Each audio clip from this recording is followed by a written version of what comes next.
Good morning friends. जैसे कि हम लोग लास्ट क्लास में क्या कैलोरीमीटर के बारे में डिस्कस किया था, तो उसका पॉइंट ऑफ व्यू देखा जाए तो जो लास्ट क्लास में हमने डिस्कस किया था कि कैलोरीमीटर क्या होता है, उसके किस प्रिंसिपल पे काम करते हैं और कौन से उसमें लोग फॉलो होते हैं। उसमें कुछ कंपोनेंट्स हैं। जैसे कंपोनेंट कहने का मतलब जो कैलोरीमीटर में कैसे वो काम करते हैं। कैलोरीमीटर में अगर देखा जाए तो किस बेसिस पे था, जो इंटेंसिटी ऑफ लाइट जब भी वो सॉल्यूशन से पास होता था, जो एब्जॉर्बेंस उसका रहता था, उसी के बेसिस पे वो रिजल्ट डिक्लेयर करता था। उसी के बेसिस पे जो भी डिस्प्ले रहती थी रिजल्ट उसको माना जाता था। फिर इसमें हम लोग देखे थे क्या, जब भी एक सोर्स ऑफ लाइट, जैसे लाइट सोर्स में बल्ब है,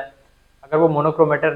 लाइट पास हो रही है, अगर हम लोग प्रिज्म लगा दिए तो क्या, फिर उसके थ्रू कंडेंसर के थ्रू होते हुए वो प्रिज्म में जाता, उस पर स्लिट लगी रहती थी, स्लिट से जाके वो फोटो सेल जो भी सोल्यूशन रहता था उस पर जाता था। उसके बाद फोटो सेल डिटेक्टर रहता था, डिटेक्ट करके गैल्वेनोमीटर, तो गैल्वेनोमीटर को डिटेक्ट करके वो डिस्प्ले करता था जो भी यूनिट इसमें आती थी। ठीक है, तो लास्ट क्लास में हम लोग क्या, हम लोग उसके कैलोरीमीटर के उसके बारे में डिस्कस किए थे। फिर कुछ उसके प्रिंसिपल्स थे, कहाँ कहाँ यूज होते हैं, जो लेबोरेटरी में भी आम यूज। अब उसके कुछ, अब इस क्लास में हम लोग क्या उसके एप्लीकेशन पढ़ा जाएगा। ठीक है, अब एप्लीकेशन ऑफ कैलोरीमीटर बोला है कि it is widely used in hospital laboratory for the estimation of the biochemical sample like plasma, serum और सेरेब्रोस्पाइनल फ्लूइड, इसको सीएसएफ कहते हैं, और कॉमा यूरिन। अब बोला कि जो एप्लीकेशन अगर देखा जाए जो कैलोरीमीटर का कहाँ कहाँ यूज, मोस्टली अगर इसको देखा जाए ज़्यादातर ये कहाँ यूज होंगे, हॉस्पिटल में यूज होंगे, कुछ लेबोरेटरी में यूज होंगे। ये किस लिए, क्योंकि जो बायोकेमिकल सैंपल्स होते हैं, जैसे कि क्या क्या हो जाएंगे, प्लाज्मा हो गया, सीरम हो गया, या सीएसएफ हो गया, या यूरिन वगैरह, ये सबको एग्जामिन करने के लिए, इसको सैंपल को एग्जामिन करने के लिए हम लोग, एस्टिमेशन करने के लिए हम लोग ये यूज करते हैं। और इसमें ये भी था कि कैलोरीमीटर क्या क्वांटिटेटिव वो देगा कि क्वालिटेटिव, तो ये कैलोरीमीटर जब भी वो मेजरमेंट देता है वो क्वांटिटेटिव मेजर देता है। ठीक है, फिर आगे इसमें क्या, it is also use to a quantitative estimation of serum component as well as glucose, protein and other various biochemical compound। और बोल रहा है कि इसमें आगे भी अगर देखा जाए इसमें तो ये क्या है, क्वांटिटेटिव मतलब क्वांटिटी बताते हैं ये किसके, जैसे कुछ सीरम के कंपोनेंट हो गए, जैसे कि एज वेल एज ग्लूकोज हो गए, कुछ प्रोटीन्स हो गए, और कुछ वेरियस बायोमेडिकल, जो बायोमेडिकल कंपाउंड होते हैं वो सबको क्या एस्टिमेशन देते हैं, उसके ये क्वांटिटी देते हैं, मतलब वो कितनी क्वांटिटी में मेजर करेंगे, 10 है, 20 है, 15 है, जो भी उसका रेफरेंस वैल्यू उसी से रिलेट करके वो उसका मेजर देते हैं, जो एस्टिमेट, जो भी एस्टिमेट करते हैं उस सॉल्यूशन से। फिर आगे है कि they are used by the food industry and by the manufacture of the paint and textile. और कहाँ भी यूज होते हैं, और ये कुछ फूड इंडस्ट्री में भी यूज होते हैं, और कुछ पेंट वाले और टेक्सटाइल इंडस्ट्री वगैरह में भी ये कैलोरीमीटर की यूज होती है। ठीक ना,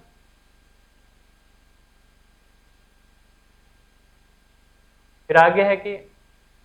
they are used to test for the water quality by screening for the chemicals such as chlorine, fluoride, cyanide, dissolved oxygen, iron, और फिर मोलिबेडियम, जिंक और हाइड्रोजीन। और कुछ ऐसे भी वाटर क्वालिटी टेस्टिंग में भी ये कैलोरीमीटर यूज होते हैं, जैसे कुछ स्क्रीनिंग करना हो, अगर वाटर में कुछ केमिकल्स वगैरह हैं तो अगर उसको स्क्रीनिंग करना है तो उसके जैसे कि क्या क्या केमिकल्स हो सकते हैं, जैसे क्लोरीन हो सकते हैं, फ्लोराइड हो सकते हैं, साइनाइड हो सकते हैं, और कुछ डिसॉल्व ऑक्सीजन उसमें कितने हैं, आयरन और मोलिबेडियम और जिंक और हाइड्रोजन के एस्टिमेशन के लिए भी ये यूज होता है। ये वाटर में, इसमें देखा जाता है कि वाटर में क्या ये सब केमिकल मौजूद है, अगर मौजूद है तो कितनी इसकी क्वांटिटी है, उसके बेसिस पे वाटर क्वालिटी टेस्टिंग में भी ये यूज होता है। फिर है कि they are also used to determine the concentration of the plant nutrient such as phosphorus, nitrate and ammonium in the soil और the haemoglobin in the blood and to identify the substance, ये substandard and the counterfeit drugs. बोल रहा है कि और इसको देखा जाए तो ये कुछ कंसंट्रेशन ऑफ सोयल, मतलब जो सोयल में क्या न्यूट्रिएंट्स वगैरह है उसको भी मेजर करने के लिए यूज होते हैं। जैसे कि सोयल में अगर देखा जाए तो क्या हो जाएगा, फास्फोरस हो जाएगा, नाइट्रेट होगा, अमोनियम होगा, और जैसे कि हीमोग्लोबिन को एस्टिमेशन करना रहे तो ये सब में भी क्या, और कुछ ड्रग्स जो होते हैं यूज, उसमें भी हम लोग को ये कैलोरीमीटर का यूज आता है उसको मेजर करने के लिए। ये सब इसको कुछ एप्लीकेशन थे। अब इसमें अगला आ जाता है क्या इसके एडवांटेज होंगे, क्या इसके डिसएडवांटेज होंगे। अब एडवांटेज में देखा जाए तो क्या, it is inexpensive, very well applicable for the quantitative analysis of the coloured compound और इजिली ट्रांसपोर्टेबल। अगर इसमें एडवांटेज, इसका फायदा देखा जाए तो क्या, ये बहुत ज्यादा महंगी भी नहीं आती है कैलोरीमीटर, लेस एक्सपेंसिव होती है, इस चलते क्या ये इनएक्सपेंसिव है, मतलब महंगी नहीं आती है, और फिर well applicable for the quantity, और इसके लिए भी यूज होता है, जैसे कोई भी अगर कलर कंपाउंड है हम लोग के पास, अगर उसका क्वांटिटी मेजर करना है तो उसके लिए भी ये यूज आती है, और ये इजिली ट्रांसपोर्टेबल है, मतलब एक जगह से दूसरे जगह में ट्रांसपोर्ट करना है तो इसलिए हम इसको ट्रांसपोर्ट कर सकते हैं। ये इनके एडवांटेज थे। अब इसमें देखा जाए तो क्या डिसएडवांटेज क्या है, cannot be use for the colourless compound, it does not work in UV and IR region, and we cannot set a specific wavelength as well as we have to set a range of parameter. Similar color from the interfacing substance can be produce error in the result. अब इसमें disadvantage में देखा जाए cannot be used for the color, जैसे कुछ ऐसे colourless compound होंगे उसको हमको मेजर नहीं कर सकते, क्योंकि इसमें ये भी एक कारण है मेजर क्यों नहीं कर सकते हैं। उसका कारण ये होगा क्योंकि उसमें कोई भी अगर कलरलेस, सपोज दैट वाटर ले लिए, अब अगर वाटर को हम लोग मेजर कर रहे हैं उसका एस्टिमेशन तो क्या है, पूरा कलरलेस है, पूरा ट्रांसपेरेंट है, जब उसमें कोई कलर कंपाउंड है ही नहीं, उसमें कोई भी कंपाउंड, ये उसमें ऐसा कोई कंपाउंड ही हम लोग के पास नहीं मिला है जो उसमें कलर का फॉर्मेशन कर सके, तो क्या होगा उसका जो भी रीडिंग आएगा वो क्या जीरो ही आएगा, तो उससे हम लोग कुछ पता नहीं कर सकते, क्योंकि जो कलरीमीटर वो क्या कलर के ही बेसिस पे एस्टिमेशन करता है, उसका इंटेंसिटी और क्या एब्जॉर्बेंस की वेवलेंथ की, जब भी लाइट ट्रांसमिट करती है फोटो सेल उसको डिटेक्ट करता है, इस चलते जो भी कलरलेस कंपाउंड रहेगा उसको हम लोग नहीं काउंट कर सकते, उसका क्वांटिटी मेजर नहीं होगा। It does not work in UV and IR region, ये अल्ट्रावायलेट और आईआर रीजन में ये काम नहीं करते हैं। We can not set a specific wavelength as well as we have to set a range as well as parameter, इसमें कोई हम लोग स्पेसिफिक वेवलेंथ भी नहीं सेट कर सकते। हाँ अगर करना होगा तो हम लोग क्या उसके रेंज के हिसाब से उसका पैरामीटर हम लोग सेट कर सकते हैं, लेकिन अगर कह दें इसमें वेवलेंथ सेट कर तो वेवलेंथ नहीं सेट हो सकते हैं। बोला कि similar colour from the interfacing substance can produce error in result, अगर कुछ कलर ऐसे हैं जो एकदम सिमिलरिटी मिल रही है कलर, उस कंडीशन में भी क्या इसमें रिजल्ट में एरर आ सकती है, उसमें कंफ्यूजन वो क्रिएट कर देंगे। जैसे कि हम लोग क्या लास्ट अभी इस क्लास में क्या उसका पूरा एप्लीकेशन हो गया, कहाँ कहाँ यूज होते हैं, जैसे कि अब हॉस्पिटल हो गया, लेबोरेटरी हो गया, कुछ बायोकेमिकल जैसे प्लाज्मा सीरम वगैरह की एस्टिमेशन के लिए, मतलब पूरे बायोकेमिकल में कुछ ग्लूकोज प्रोटीन और ये सब क्वांटिटी का उसका क्वांटिटी क्या है एस्टिमेशन के लिए हो जाए, और कुछ अदर बायोकेमिकल कंपाउंड भी, और कुछ फूड इंडस्ट्रीज वगैरह हो गया, कुछ पेंट की जो इंडस्ट्री होती है, जो भी टेक्सटाइल वगैरह का, उसमें भी कलरीमीटर का कलर के प्रेजेंस पे उसके बेसिस पे उसको यूज किया जाता है।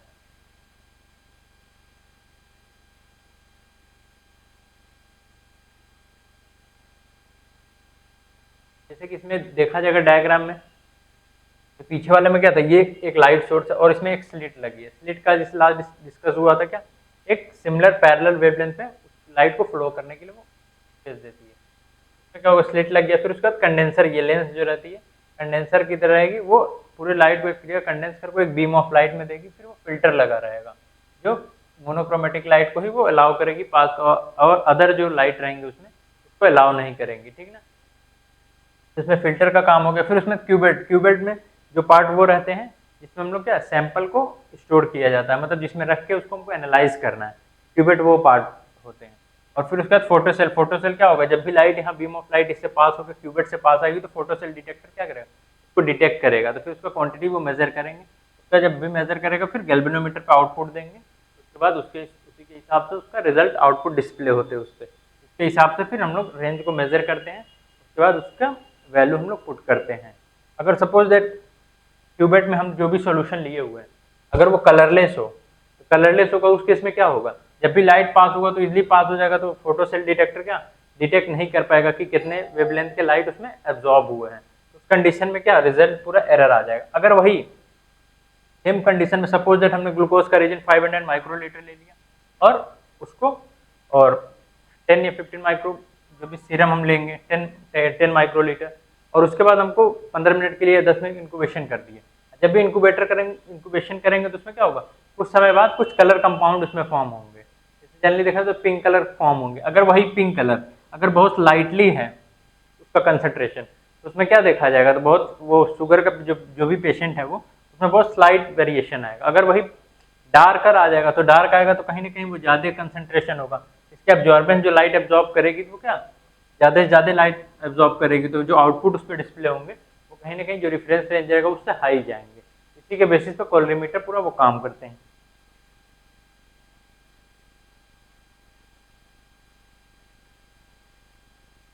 ये सब जैसे कि लास्ट क्लास में डिस्कस किया था कि पार्ट ऑफ कॉलरीमीटर के बेसिस पे ये पूरा एक पार्ट था क्या कॉलरीमीटर का। फिर इसके बाद एडवांटेज डिसएडवांटेज हो चुका है, और नेक्स्ट क्लास में हम लोग क्या इसके यूज और कैसे इसका प्रिवेंशन करना है, कैसे उसको अच्छे से रखना है, केयर एंड मेंटेनेंस जो उसके होते हैं वो सब के बारे में नेक्स्ट क्लास में डिस्कस करेंगे। तो इस क्लास के लिए